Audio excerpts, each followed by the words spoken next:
I look forward, Mr. President, to talk to you about, obviously, Afghanistan, which is a big issue for us Pakistanis, because stability in Afghanistan means stability in Pakistan. We also want to talk about all three neighbors, Afghanistan, India, Kashmir, and of course Iran. We will discuss the situation there, because all three neighbors of Pakistan. And he lives in a very friendly neighborhood. I mean, as if there are not already enough challenges. Mr. President, after your last meeting with the Prime Minister, you offered to mediate between India and Pakistan over Kashmir. And since then, the situation has gotten more complicated, and India continues to deny or accept any mediation. So where does it also stand now, and don't you think It would always stand. If I can help, I would certainly do that. And it will be dependent on both of these gentlemen. One without the other doesn't work if you're going to do mediation or if you're going to do an arbitration. But certainly I would be willing to help if both Pakistan, let's say, and India wanted me to do that. I am ready, willing, and able. It's a complex issue. It's been going on for a long time. But if both wanted it, I would be ready to do it. No, but Mr. President, but the only thing is, reverting back to my question in the Oval Office on Kashmir, Yes. you know, the thing is, you are asking both the parties to accept and agree. One is aggressor, violator of the UN resolutions, and plus non-compliance, plus merging Kashmir into its own territory. This is the kind of reporter I like. I like this reporter. And how can you? Are you a member of this team, or are you? I'm not a member of this team. I'm an independent journalist. You're saying what you think. Let me complete my question, Mr. No, but I have to be requested. How can you make an aggressor and an That's aggressor okay. meet and the violation of the UN resolutions? Very fair question or statement. Let me put that one down as a statement, if you don't mind. But you're right. You have to have you have to have two parties that want to agree, and when they come, and at some point India may come. I have a very good relationship with Prime Minister Modi. I have a very good relationship with Prime Minister Khan. And if at any time they say, we have some points that we think we can maybe iron out, I think I'd be an extremely good arbitrator. I've done it before, believe it or not, and I've never failed as an arbitrator. I've been asked to arbitrate disputes, pretty big ones, from friends, and I've done it in a good, successful fashion. If I can be of help, you know that. If I can be of help, let me know. But you'd have to have the assent also from the other side. Mr. President, Mr. President Johnson has now called for a new deal, just momentarily for a new Iran deal.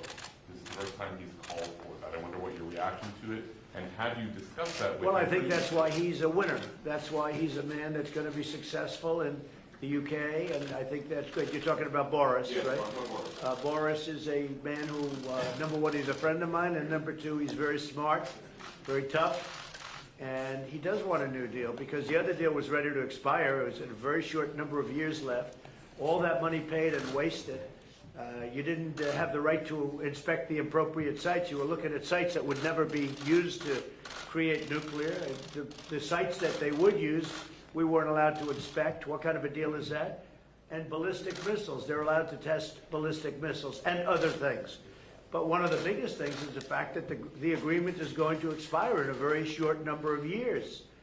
And what kind of a deal is that? We're dealing with countries. You have to go long term. So I respect Boris a lot, and I am not at all surprised that he was the first one to come out and say that. Mr. President, this is the first time. Mr. President, this is the first time. This is the first time. This is the first time. So this is Jahzeb Ali from Airline Industry, Pakistan. So this is the first time we get honest leadership like you in America. And in past, I agree with that. This is the first time you've had so in past, in You've past, had a lot of dishonesty, and they've treated Pakistan very badly. so in past, People in my position have treated Pakistan very badly. so in past, I think okay. that I wouldn't say Pakistan has treated us too well either, but maybe there was a reason. And in fact, I think there was a reason for it.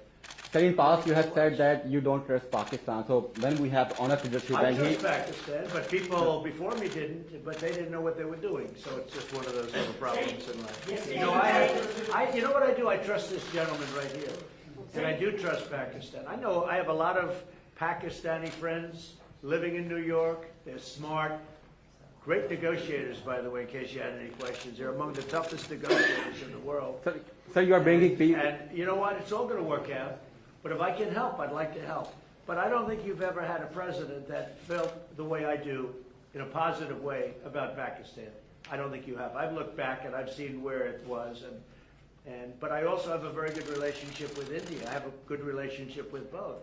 So that if they decide to use that feeling among both, I think we can help out. But this has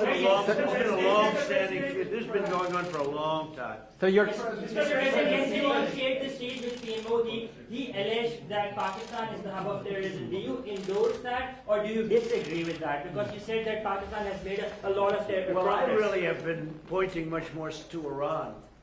I mean, Iran, if you look at that's been really the state of terror. I've been saying it's the #1 state of terror in the world.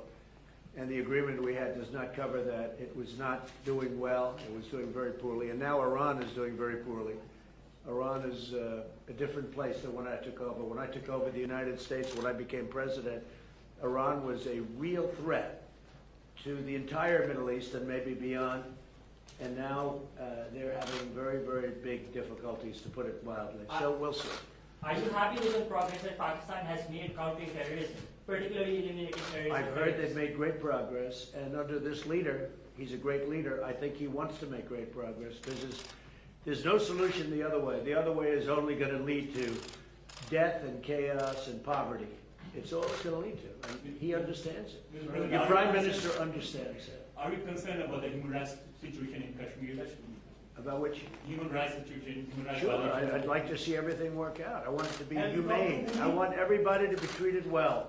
You have two big countries, and they're warring countries, and they've been fighting. And I mean, I heard a very aggressive statement yesterday. I don't have to say that. I was there.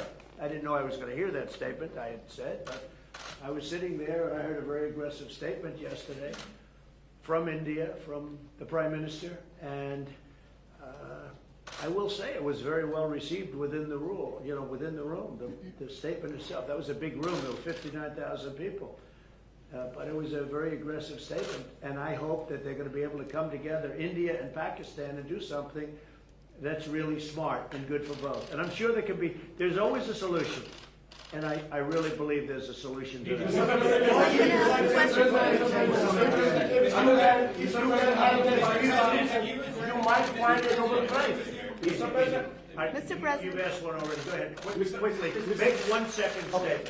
Now, if Go ahead, make a you statement. can solve this outstanding issue of Kashmir, very likely and definitely you will be deserving a Nobel Prize on that. I think Peace I'll get a Nobel Nobel Prize. Prize for How a lot about of that? things. Mr. President. Mr. I think I'm President, going to get a Nobel Prize for a lot of things if they gave it out fairly, which they don't. They gave it out- Mr. President. Well, they gave one to Obama immediately upon his ascent to the presidency, and he had no idea why he got it. And you know what? That was the only thing I agreed with him on. Mr. President, Mr. President, Mr. President. Right, come on. Other than Pakistan and India, the Kashmiri people are suffering last 15 days.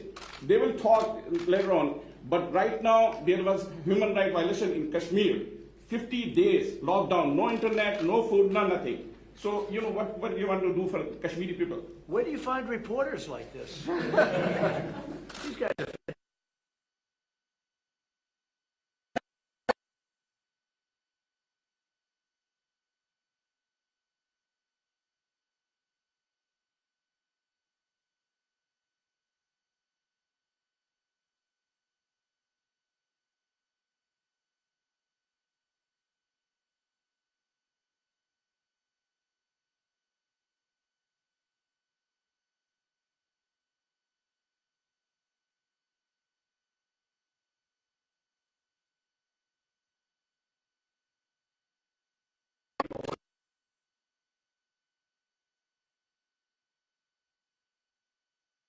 with a little strength. They thought they went in with weakness, and I canceled everything. We have hit them harder in the last 2 weeks than we've ever hit them before. When do you think the talks could resume again, sir? We'll see what happens, but I will say that the Prime Minister has been very helpful, and he wants to do something. He wants to see something happen, so that's fine. Mr. President, last time. Mr. Prime Minister, would you like to raise the issue of curfew, lockdown, and after atrocities in Kashmir before President of America? You know, Mr. President, I was going to raise it in private, but it needs to be said that for 50 days, 8 million people are under siege by 900,000 troops. And it's a humanitarian issue. And so I was going to say that, were you supposed to meet Narendra Modi now, I would have asked you to at least lift the siege. I mean, it's a huge humanitarian crisis taking place. Okay, so we're going to be talking about that We'll in a little discuss while. that. And Mr. Prime Minister, what are your expectations from American President about the Kashmir issue? My expectations, President Trump heads the most powerful country in the world. And the most powerful country in the world has a responsibility. And you know, this, you very kindly wanted to mediate in this. And you also said that both of us, India and Pakistan, has to agree to mediation. But unfortunately, India is refusing to talk to us. So in this situation, I feel that this is the beginning of a crisis. I honestly feel that this crisis is going to get much bigger, what is happening in Kashmir. So we would like to talk about that later.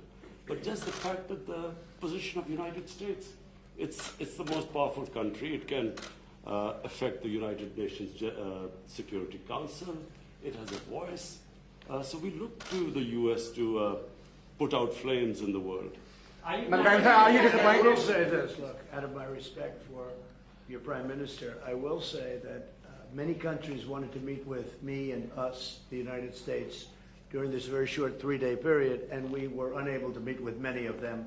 One of the countries I wanted to meet with was Pakistan and your Prime Minister, and it's an honor to be here with you. And I think you should let us start talking now, because but I do appreciate there's a tremendous spirit from your press. I don't see that with us. They want to always tear our country down, and with your press, it's really, they would like to see something positive for your country. And I will tell you this, you have a great leader. And he's a good man, he's a nice man, happens to be a great athlete, not that that matters, but it's always nice. You are a great leader too, sir. Thank you very much. You take care of yourselves. Thank you very much. Thank you, sir. Thank you.